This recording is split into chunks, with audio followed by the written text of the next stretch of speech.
अजित पवारांच्या विमान अपघातावरून पुन्हा एकदा रोहित पवार यांनी आरोपांचा बॉम्ब टाकलाय। अजित पवारांच्या विमानाचा ब्लॅक बॉक्स राजकारणापासून सुरक्षित राहील का असा सवाल उपस्थित करत रोहित पवार यांनी ब्लॅक बॉक्सच्या संदर्भात संशय व्यक्त केला।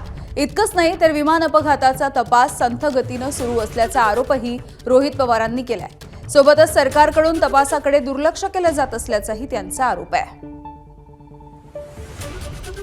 ब्लॅक बॉक्स हा पावसापासून, उन्हापासून, आगेपासून, बॉम्बलास्टपासून सगळ्यापासून सुरक्षित आहे, पण राजकारणापासून सुरक्षित नाही।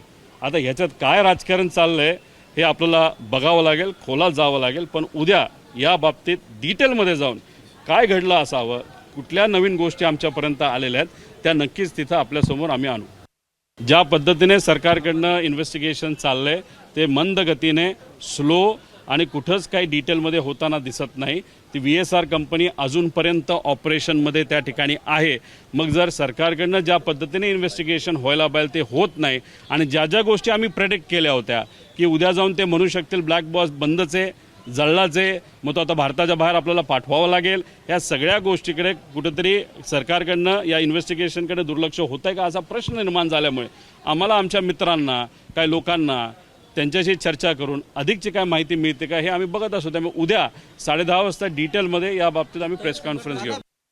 आता विषय कुठला महत्त्वाचा आहे तर ॲक्सिडेंटचा महत्त्वाचा आहे। आज आम्ही विलिनीकरणावर चर्चा करू शकतो, आम्ही बैठका घेऊ शकतो, आम्ही तिथं प्रेस कॉन्फरन्स घेऊन तुमच्या सर्वांसमोर आणू शकतो। आमच्याकडे सगळे पुरावे आहेत, आमच्याकडे अख्खा फोन भरून त्याच्यात मेसेजेस, व्हिडिओपासून पार त्याच्यामध्ये फोनवर काय बोलणं झालं हे सगळी गोष्टी आहेत, पण आम्ही त्याच्यावर त्या ठिकाणी आत्ता तरी काय बोलणार नाही। आज आपल्या या राज्यामध्ये परदेशातले एक फार मोठे नेते इथं आलेले आहेत, त्या विषयाकडे कुठं दुर्लक्ष होऊ नये म्हणून आज प्रेस कॉन्फरन्स न घेता आम्ही उद्या 10:30 वाजता चव्हाण सेंटरला प्रेस कॉन्फरन्स घेणार आहोत। ABP माझा, उघडा डोळे बघा नीट।